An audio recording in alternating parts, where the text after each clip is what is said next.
What's up, home bartenders? Welcome to part 2 of our Valentine's Day special. Last episode, we made rose liqueur and rose syrup. Now we're gonna take it and we're gonna make 4 amazing Valentine's Day themed cocktails that you can make for yourself and your special someone this Valentine's Day. All right, let's do it. Starting with a Rosalia Margarita.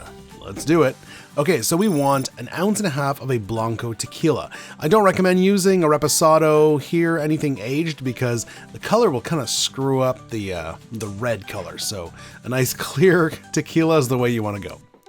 After that, we've got our rose liqueur, of course, the star of the show. We're gonna go with 3/4 ounce. Remember, if you're using the syrup instead of the liqueur, you might want to back that up to 1/2 ounce, not 3/4. So while they are interchangeable, you do have to kind of play with the amounts because the syrup obviously is much sweeter. We want 1/4 ounce of a bitter orange aperitivo. I'm using my homemade. You can check out that recipe if you want, but if you don't have that, use Campari, use Aperol, whatever you have. 1/2 ounce of lime juice. We'll finish up this margarita. Let's get some ice in there. Let's do a flippy move, crazy shake. And then we're going to strain it into a coupe. We're serving this guy up. We are going to rim the glass with some salt. There it is. And this is Valentine's Day. Go with a fancy glass if you got it. All right, beautiful pink red color. Beautiful drink. Doesn't need a garnish, but if you want, you could put a dehydrated orange wheel. The Rosalia Margarita. Cheers.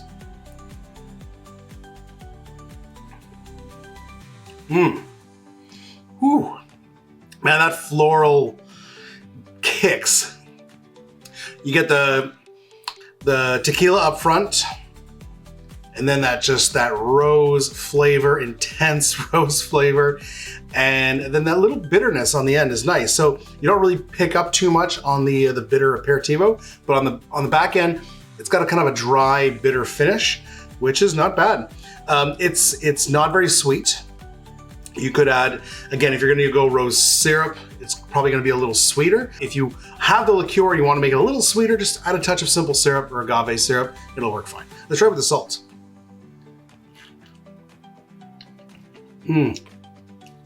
Oh yeah, with the salt, it definitely brings out the tequila flavors, tones down that rose intensity. It's still there, but tones it down, brings it back to like Margarita Town, you know? Oh, that's really nice though. A really nice take on a margarita. Up next is the Rose Negroni. Okay, so starting off with 3/4 ounce of gin. This is an equal parts cocktail. We're gonna start with our gin. There we go. Now, instead of a sweet vermouth, we're actually going with a dry vermouth. So dry vermouth, same amount, 3/4 ounce in the mixing glass. After that, of course, we want Campari because it's not a Negroni without Campari. Or if you've made my homemade blood orange aperitivo, you can definitely use that. But I decided to go with classic Campari for this one. And then finally, our 4th part will be our rose liqueur. Again, if you're using the syrup, just back that up to 1/2 ounce. There it is. Okay, this is a stirred drink, of course, so let's get some ice in the mixing glass and commence stirring with the crazy face. Good stuff. We're gonna serve this one in a rocks glass. If you have a big block of ice, use that. I didn't have any, so just some nice clear ice. And we're gonna garnish with an orange peel. Don't forget to express those oils on there and give it a decorative edge if you got those zigzag scissors. The Rose Negroni. Ooh, that's nice. So gin and Campari up front, and then the vermouth. I think it's a right call using the dry vermouth instead of sweet vermouth. I think sweet would kind of overpower the rose flavor. And then on the finish, you get this kind of like that rose floral, those floral notes on the finish. But up front, it's really standard Negroni, a little less sweet because we're using the dry vermouth. But you do get those kind of spice notes from the dry vermouth. The dry vermouth I'm using is a local one here in Ontario, and it has a nice cinnamon flavor to it, and that does come out in here, and it works really well with the rose liqueur. This is interesting. That rose finish is really nice. Just brings the whole drink together, but still very, very much feels like a Negroni. Oh, I really like this. Guys, we've done 2 rose cocktails using our rose liqueur for Valentine's Day.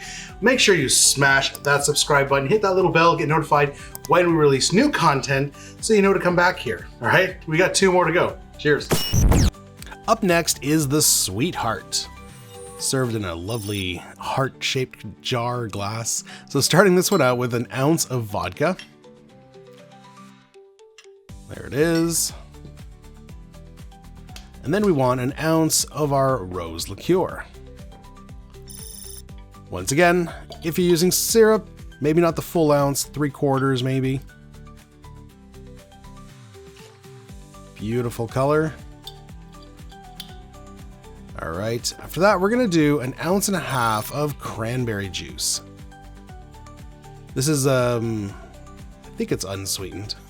It's a fairly tart cranberry juice, so, because we are adding the rose liqueur that's quite sweet, or syrup, so you don't want a super sweet cranberry juice. And finally, 1/2 ounce of lime juice. So you can kind of see this drink basically has like Cosmo vibes, but instead of orange liqueur, we've got a rose liqueur.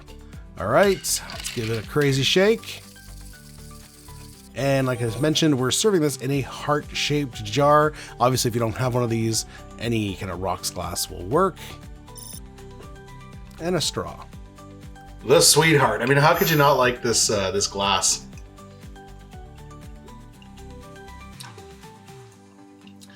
It basically tastes like a rose Cosmo because it's cranberry, it's vodka, it's cranberry. The only thing missing is the orange liqueur. Instead of orange liqueur, we have rose liqueur. So it's like, kind of like a rose Cosmo. Because it's got a high amount of cranberry, it's definitely the most crushable of the drinks so far.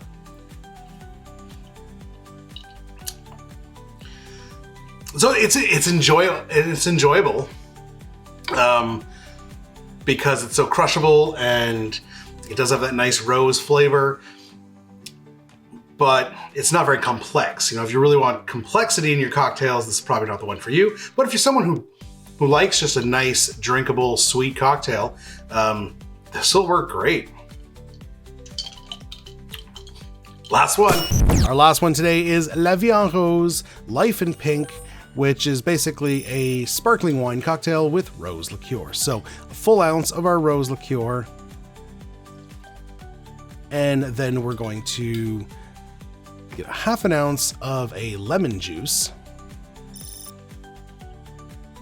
Go. We're going to shake this, the 2 first ingredients. You don't have to. You could build this directly in your champagne flute, but the rose liqueur is not chilled, so I recommend shaking first just to make sure that it's as cold as possible. And of course, the sparkling wine has been in the fridge, so that is chilled as well. And then we're going to top it with a sparkling wine. I mean, if you want to go really Valentine's Day romantic, get a rosé wine. It doesn't have to be. It's going to be pink regardless because of the liqueur, but a nice rosé definitely looks good. No garnish required, but we got rose petals. Put one on. La Vie en Rose, a Life in Pink, in my fancy champagne flute. Cheers.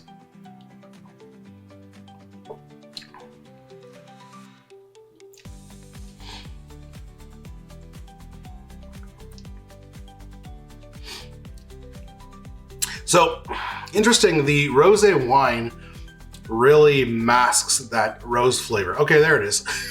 It had like a delayed effect, but there is some floral on the finish. But up front, it's mainly just the sparkling wine with a bit of sweetness and a bit of lime, and a bit of a tart from the lime juice.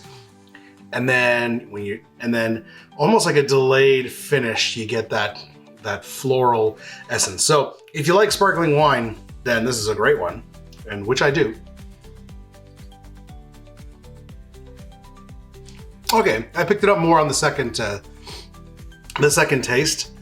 But again, this is just a very simple, it's not overly complex, very simple sparkling wine cocktail using the rose liqueur. And yeah, I mean, it looks nice, color's good. If you want to add some edible glitter to this one, it'll really make it sparkle and shine. I don't know why I didn't do that.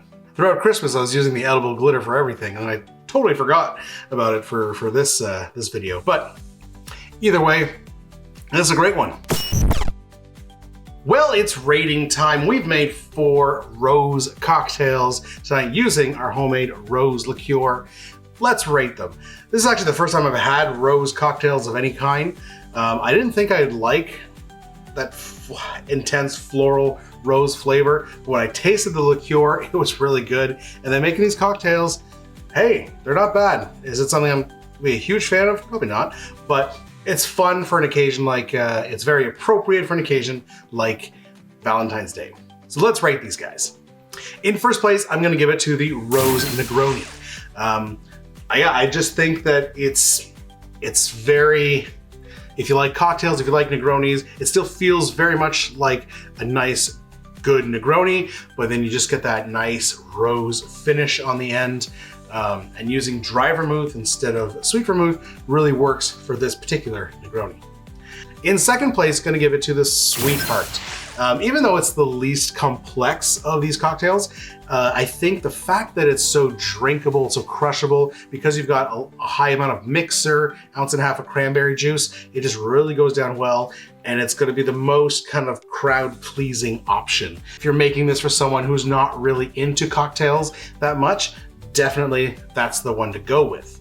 It's very sweet, it's got a nice tartness from the cranberry and the lime juice, and then it has a nice floral note throughout. In third place, I'm gonna give it to La Viande Rose. I do like sparkling wine cocktails, and that was a fine one. It's not my favorite one, but it was quite good. It has that nice rose finish. There's a reason that a French 75 is so good, because you're just adding, you're adding a little bit of gin, but you're also adding just a little bit of sweetness and tartness in the lemon to a sparkling wine, and it makes it that much more drinkable and more approachable even. So this kind of emulates the same thing. There's no gin, but adding that sweetness, adding that tartness just makes the champagne a lot more drinkable, and then you get that nice floral note as well. So yeah, a really nice sparkling wine cocktail. And in fourth place, last place, gonna give it to the Rosalia Margarita. It's fine, it's a good drink. It was definitely better with the salt. I just, you know, comparing it to other margaritas I've had, probably not my favorite margarita variation or margarita or themed flavored margarita, but hey, if you're really into tequila and you want to do something special for Valentine's Day, it's still a great option. So, you know, don't knock it. All right, guys, I hope you enjoyed watching me make these cocktails as much as I enjoyed making and tasting all of them. But if rose is not your thing, a couple years ago, I did make 3 strawberry cocktails for Valentine's Day, so you can check that out right here. Otherwise, we do have quite a bit of Valentine's Day themed cocktail, so you can check out our Valentine's Day playlist right here, and we will see you in the next one. Cheers.